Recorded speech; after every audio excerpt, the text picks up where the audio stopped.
নমস্কার, আবারও চলে এসেছি একটা নতুন ভিডিও নিয়ে। চিংড়ি মাছের মালাইকারি।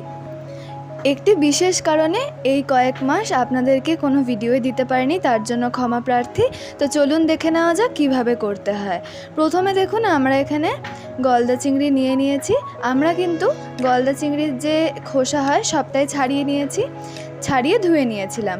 এরপরে আমরা ওপর দিয়ে মাখিয়ে দেব নুন আর হলুদ দিয়ে, এটাকে ভালো করে মাখিয়ে রাখবো। আর একদিকে আমরা একটি ফ্রাইং প্যানে নিয়ে নিচ্ছি পরিমাণ মতো সর্ষের তেল। সর্ষের তেলটা গরম হোক ততক্ষণ দেখি। আর একদিকে আমরা নিয়ে নিয়েছি পেঁয়াজ কুচি করা, নিয়ে নিয়েছি ডুমো করে কাটা টমেটো, তার সাথে নিয়ে নিয়েছি 2 কোয়া রসুন আর কাঁচা লঙ্কা।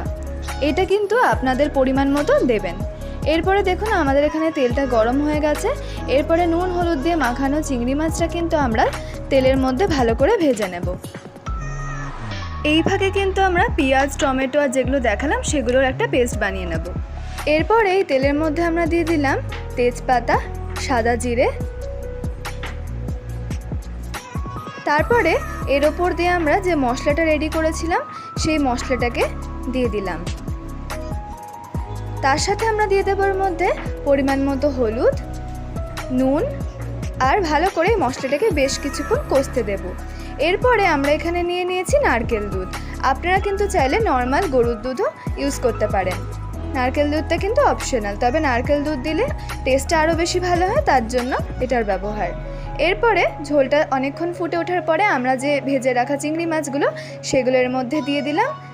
তারপরে কিছুক্ষণ পরে ফোটার পরে আমরা এটাকে গ্যাসটাকে অফ করে দিয়েছি।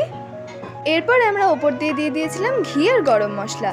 তারপরে দেখুন, আমাদের এই চিংড়ি মাছের মালাইকারি রেসিপি কিন্তু একদম পারফেক্টলি তৈরি হয়ে গেছে। এটা গরম গরম কিন্তু সার্ভ করলে জাস্ট অসাধারণ লাগবে।